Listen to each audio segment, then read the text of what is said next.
Thank you. And with an introduction like that, I'm thinking that maybe I should just sign off and go home now. I'm not going to be able to top that. But it is an honor to be able to present to the National Farmers Union Convention this year. And anybody that does know what is going on in Prince Edward Island would know that the Region 1, District 1 down here has been very active in the land issue. We've made several presentations this year regarding our stand on the land ownership, and industrialized farming, and how that is impacting our rural communities and our climate. So when Kathy asked me to do reflections as part of the convention, with all of that taken into consideration, and reflecting on my own year as it's been, I may be speaking perhaps not within the realm of what Kathy was perhaps thinking when she asked me to do this. But for me, this past year has been very much of a reflection, and maybe I'd just be able to take the opportunity to explain why certain things have happened, and reflecting on just why those have happened. So with that, my reflection is not an easy one to share. As much as I do not want to share it, I sense it would help me and perhaps others. My reflection starts a year ago, November of 2019. Brought for me the experience of standing in my dairy barn and watching one by one my Holstein milk cows being loaded onto trucks for transport to a new home. Then the heavy sound of silence that comes with no cattle shuffling in their stalls or calling out as they wait for the feed cart to reach them. The absence of the clinging of the cleaner chain in the gutter and the startup of the milking machine. There was only silence that followed by exploding sorrow in my chest from the knowledge that the book that contained 32 chapters of my life had closed, not because I wanted it to, but because emotion had finally been replaced with the logic there was no future for me in the Canadian dairy industry. I had to let go of my cows and quota before everything else was gone, and before there was no possibility I could ever pay the bills I owed. I frankly admit it would have been easy to end it there in the barn, but I am one of the fortunate ones. I had finally reached out and was getting good mental health care, which was helping me process and separate my own mistakes and responsibilities in the scenario from the bigger picture of the eroding stability of the Canadian dairy system by players with their own agendas and economic and political beliefs. My father struggled to own a farm. He started with nothing, and in 1959 became owner of a rundown, abandoned operation. Along with my mother, they built over the next 2 decades a small mixed farm, but the dairy component was his main interest. He quickly learned that dairy farmers were not getting their fair share of the milk dollar. He invested a great deal of time and effort towards the modernization of the industry on PEI, which at that point was chiefly benefiting processors, as well as the implementation of supply management in Canada, a system he promoted as fair to the farmer, processor, and consumer. My father was just starting to reap the harvest of his work when in November of 1983, he was on his way to a dairy meeting and was struck by a drunk driver.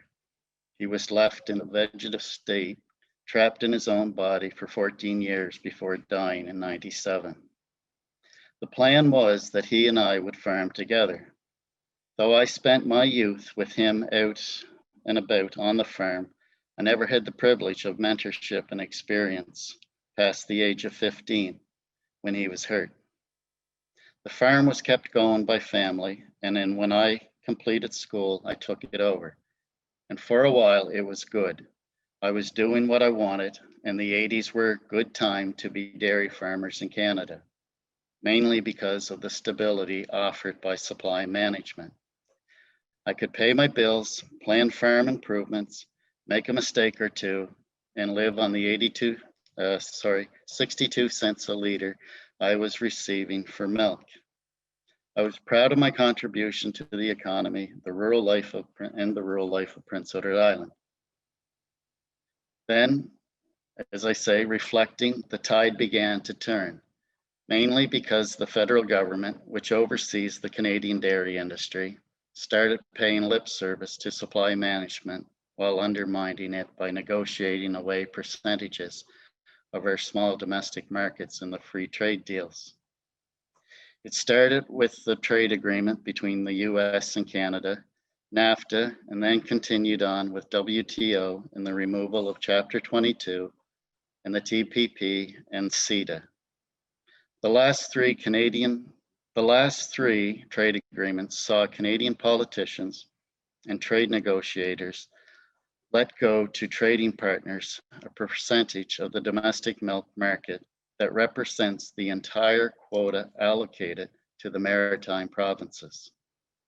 The recent second NAFTA agreement gave away the entire percentage of quota allocated to Prince Edward Island, which covers 165 producers, that in favor of the auto sector.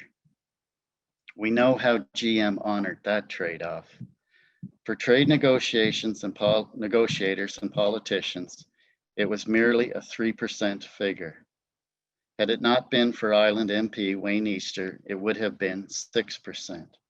I doubt those negotiators or politicians spent much time thinking of the people that 3% represented, or the fact that the percentage left had to be divided between all Canadian dairy farmers. They had their own agenda. Sadly, American farmers, so eager to preach the free trade system, seem unable to comprehend that destroying our small domestic market, which is minuscule in comparison to theirs, will not help their desperate situation. Structuring their industry on the foundation of our supply management system would likely help them greatly. Maybe then they wouldn't have to be taking huge government subsidies. Now Canada is looking to Britain for more trade, and British cheesemakers want more access to the Canadian market. The private bill the Bloc Québécois wishes to introduce in Parliament that will prevent more giving away of Canadian milk markets for commodities covered by supply management is late in arrival.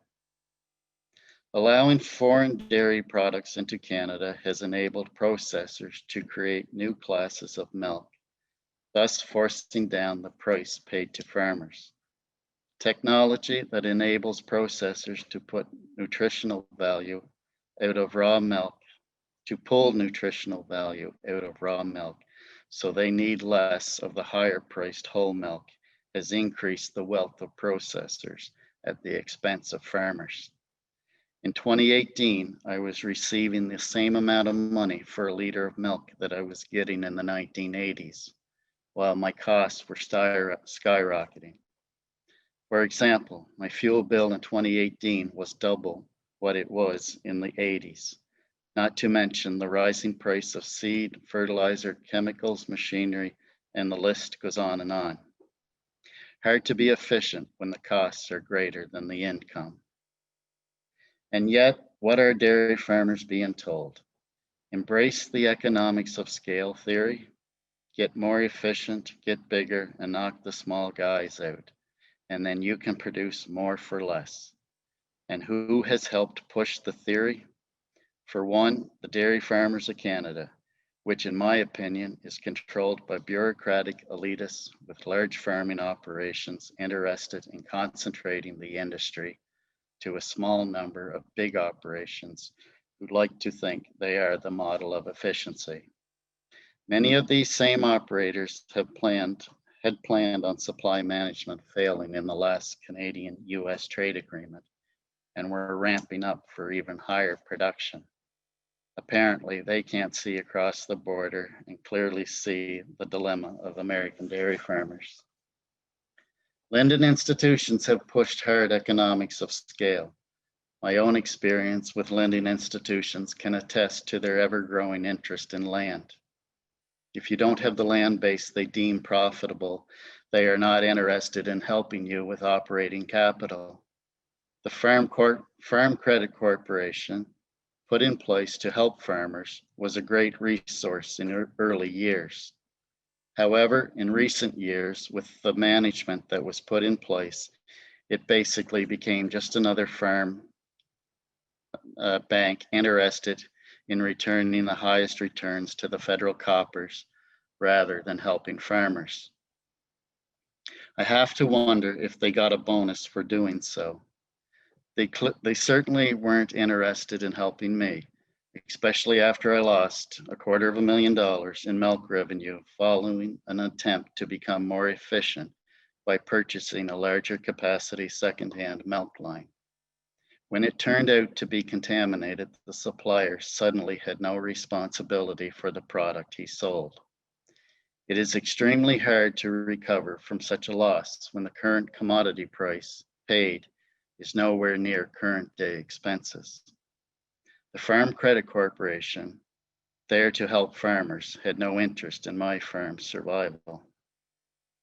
So it is interesting to suddenly see the high-end slick ads Farm Credit is now putting out there, seeking business, while touting their virtues of farming and agribusiness. Apparently, they turned off a lot of farmers who turned elsewhere. The economics of scale model has worked for processing corporations who have reaped the profitability of getting more for less. What has it done for farmers? It has forced smaller and, yes, efficient ones out of business. It has forced others to get bigger, assuming greater risk and greater debt load and greater workload, while coping with thinner margins and trying to squeeze another ounce of efficiency out of our operation. Processors want fewer, bigger farms supplying the raw product, and farmers need not be fooled into thinking these processors will have any loyalty to them if they do not serve the corporate agenda.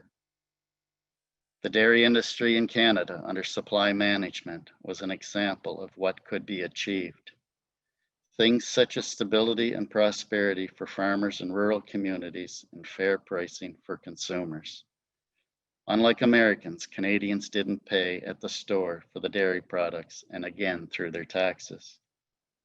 The pandemic is showing up cracks in the current model of industrialized vertical integrated farming.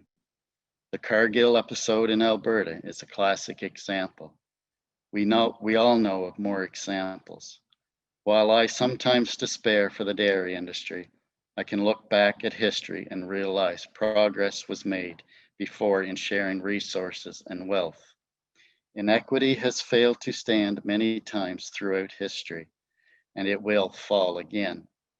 It is unfortunate that the fight for the sharing of the food dollar and the resources has to be fought over and over again.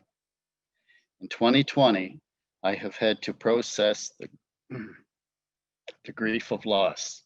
It is an ongoing process, and winding down the business takes countless hours to make sure every aspect is covered and every bill eventually paid. COVID has caused endless delays, but I realize shame holds no place in the grief process, and I realize I am not alone, nor will I give up. And I am exploring new avenues to stay in agriculture, and I will remain part of the fight for a better future for Canadian farmers. And I thank you for your attention. Thank you very much, Doug. Incredible sharing, and we're very grateful for that. And we all stand with you.